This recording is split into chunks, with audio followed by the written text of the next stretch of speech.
Hi everyone, I'm here today to talk about my cat Chinch. To let you know what happened to him during the holiday season. He got into a huge fight with another cat, and I had to break it up. And he came in the house, and I didn't know if he got really badly hurt or not. So that was Christmas Eve. Christmas Day, he wasn't doing well at all. He couldn't move, so I put him in the bathroom with his little bed and his little food and his litter box because I have 4 cats, so I didn't want the other cats to hurt him. And he stayed there, and he seemed like he was getting worse.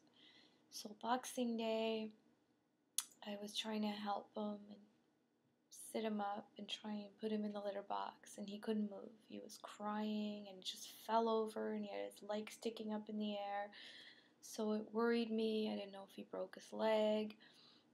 My normal vet clinic that I go to, which I love this doctor. She's so amazing.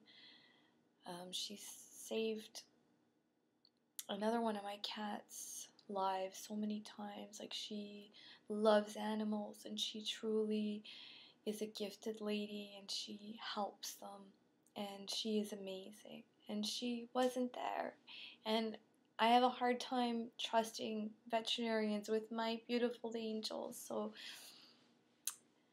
I had no choice. The only clinic that was open was this emergency clinic, and it's really expensive, but I love my little Chinch, so I packed him up and I went to the emergency clinic, and right away they charge an emergency fee of $140, and then I waited and I saw a vet, and she looked at him and she shaved a little area on his back and told me he had a cat bite, and she prescribed me some antibiotics, and she gave me a painkiller and gave me a cone for his head and charged me some more money, so my whole bill there was over $300.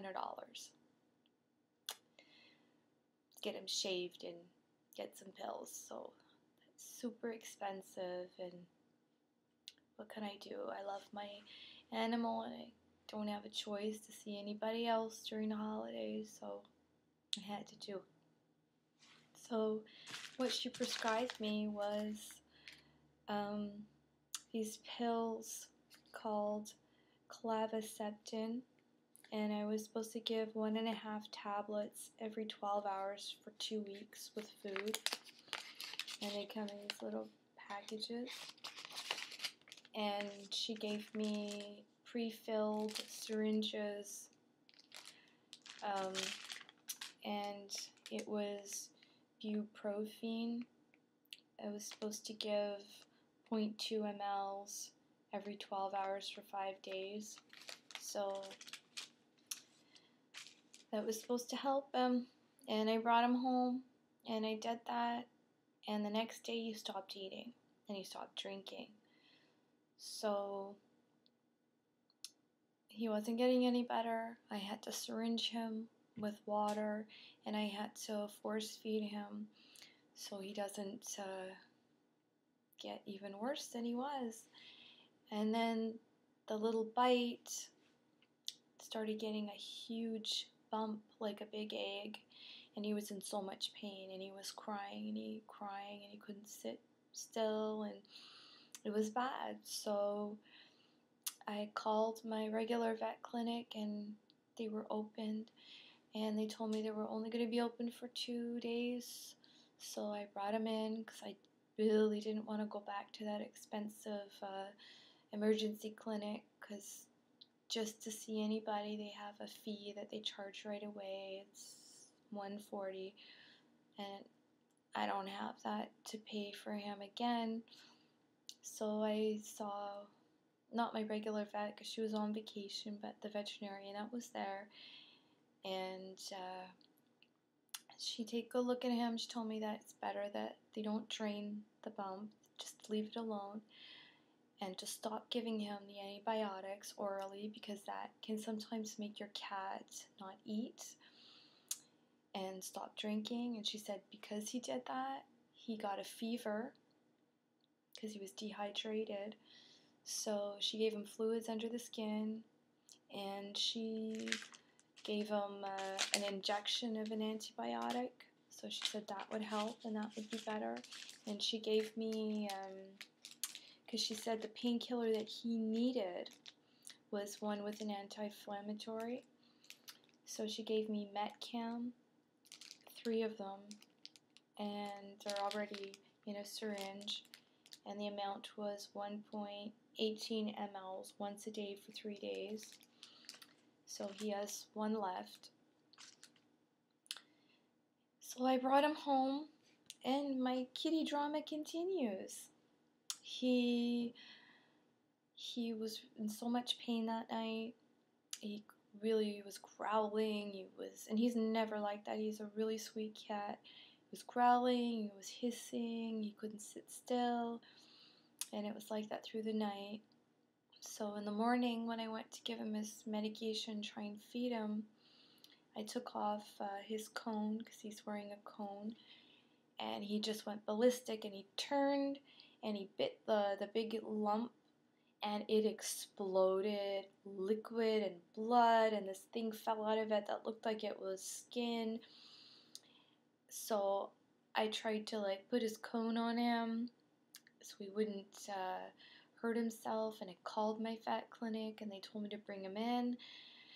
So I did, and they looked at his wound, and they cleaned it, and they actually told me that it's better that it happened because it relieved the pressure of the big lump and the liquid that was in there, that was really what was causing his pain. And even though it was it's like a big open cut, and it looks so bad. You can see the inside, it's huge. So they told me that I had to, they gave me this hexadene flush, so I have to flush it in the wound twice a day to make sure there's no infection, and keep the cone on.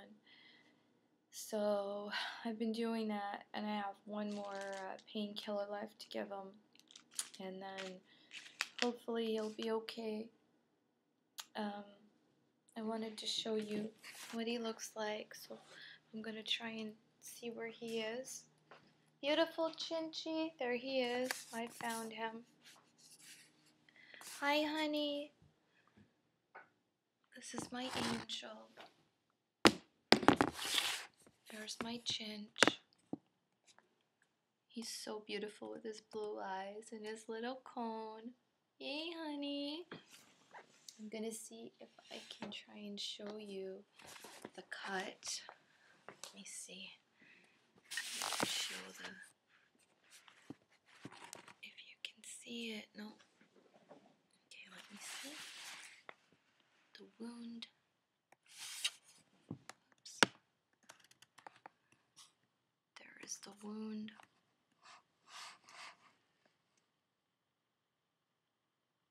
My poor angel.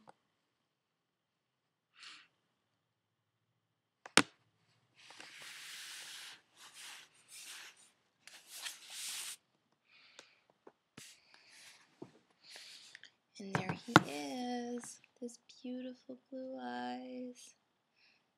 Hey, honey. So that is my drama with my beautiful cat. I just hope it gets better and he can be okay for the new year. It's hard when your animals are sick. So that's it. I just wanted to share my little story with everyone, and I hope everyone had a better holiday season than me. And I really wish everyone a happy new year, and I hope this will be the most amazing year for everyone. So thank you for watching, and I wish everyone a wonderful night. Take care.